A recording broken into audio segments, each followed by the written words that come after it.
السلام عليكم ورحمة الله وبركاته. متابعيني الكرام، يا رب تكونوا بخير. والناس اللي بتشوف قناتي لأول مرة اشتركوا يا جماعة، عندي كل ما هو مفيد. اللي قدامكم ده اللي هي الماسورة أو العظم.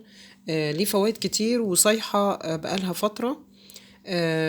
عشان نعملها بطريقة صح، ليها شروط. وعشان نستفيد منها، يعني بعد ما نعملها وناخدها كعلاج ليها شروط. أول حاجة، أنا لما بجيب الماسورة بغسلها وبنقعها في شوية مية وخل التفاح. خل التفاح هيساعد إني لما أجي أسلقها العناصر اللي فيها اللي هي اللي أنا محتاجاها كعلاج هتخرج بسهولة.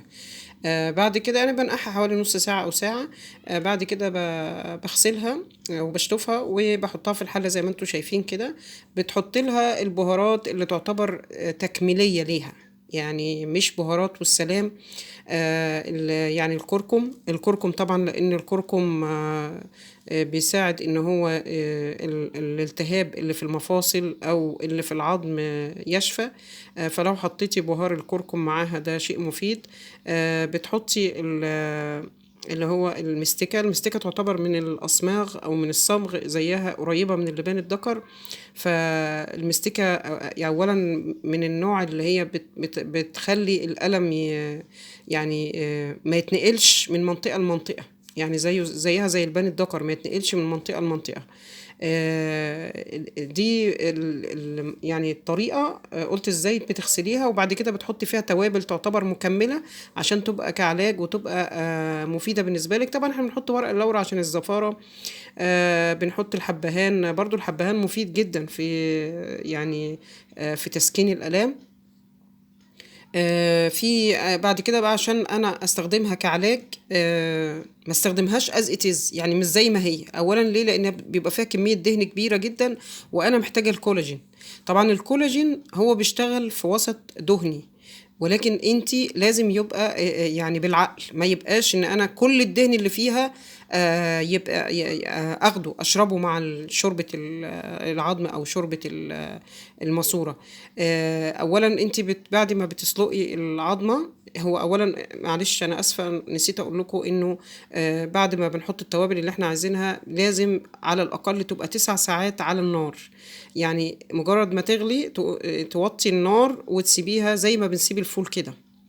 فبتسيبيها 9 ساعات على الأقل. هي ممكن تحتاج 15 ساعة، ولكن احنا طبعا عشان الغلا اللي احنا فيه ده وأسعار الغاز الغالية والمعيشة أسعارها بقت عالية عندنا في مصر. فاحنا بننقعها في خل التفاح الأول عشان يسهل إنه العناصر الغذائية تخرج منها، وبعد كده بنسلقها أو بنسيبها على النار لمدة 9 دقايق. طبعا بعد ما بتغلي بنوطي النار خالص زي الشمعة وبنسيبها وناخد بالنا بقى من النار. بعد كده قلت لكم عشان انا استخدمها كعلاج، مش بستخدمها زي ما هي.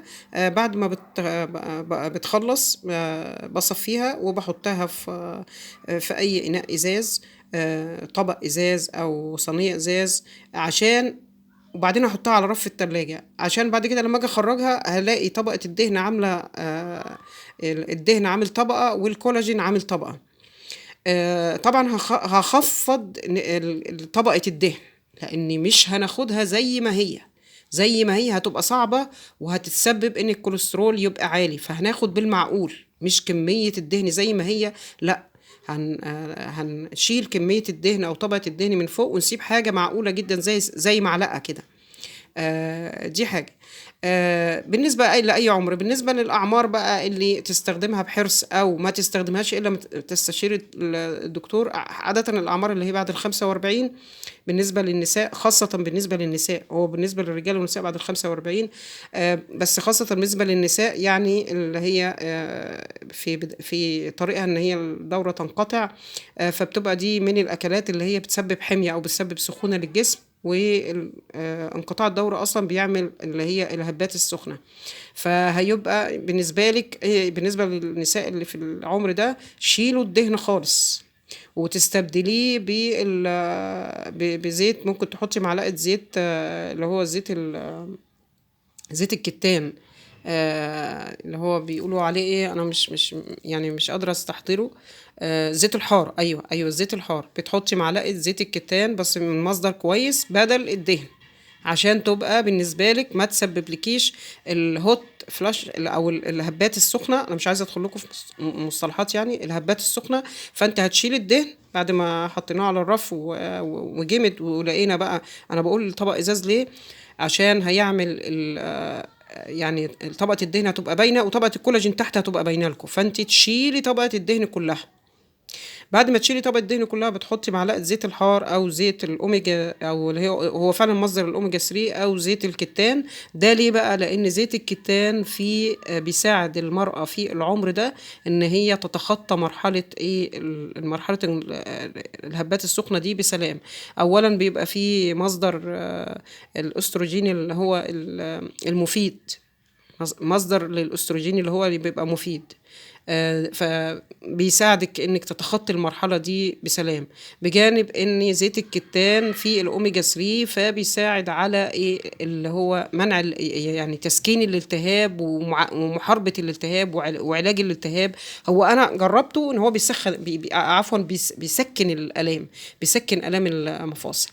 فبالنسبة بقى للأعمار اللي أصغر من كده، ممكن تشيلي طبقة الدهن وتخلي زي معلقة بس عشان الكولاجين يشتغل في الوسط الدهني. ده بالنسبة للنساء اللي هي داخلة في انقطاع الدورة. بالنسبة برضو لمرضى القلب، برضو يستشيروا الدكتور. أحيانا طبيب القلب بيمنع الدهون خالص. برضو بالنسبة لمرضى الضغط برضو يستشيروا الدكتور.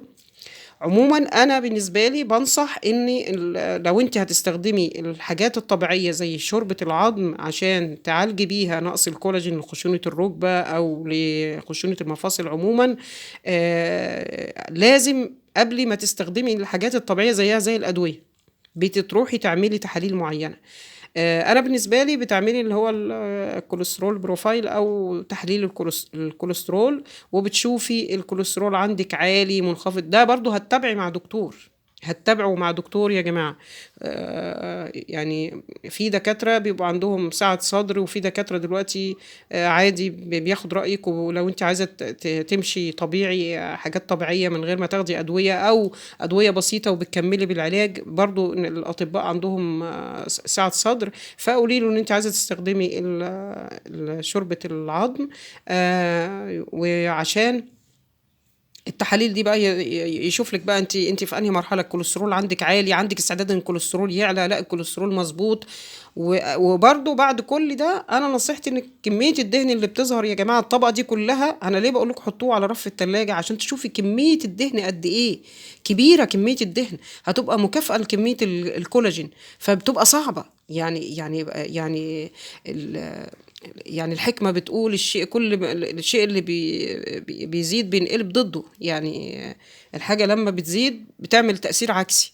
فعشان نستفيد منها، يعني أنا زي ما قلت لكم في شروط لتسويتها، في شروط عشان أخدها في أعمار معينة. يا رب تكونوا استفدتوا من المعلومات اللي أنا قلتها، وإن شاء الله يعني اللي بيشوف قناتي لأول مرة يشترك، والناس اللي هتجرب، والناس اللي هتعمل الطريقة وفعلا تشوف كمية الدهن كبيرة، تجرب الطريقة زي ما أنا قلتها وتكتبوا لي يا جماعة في التعليقات. كل عام وانتم بخير. احنا داخلين على منتصف رمضان. كل عام وانتم بخير، ومستنية تعليقاتكم. السلام عليكم.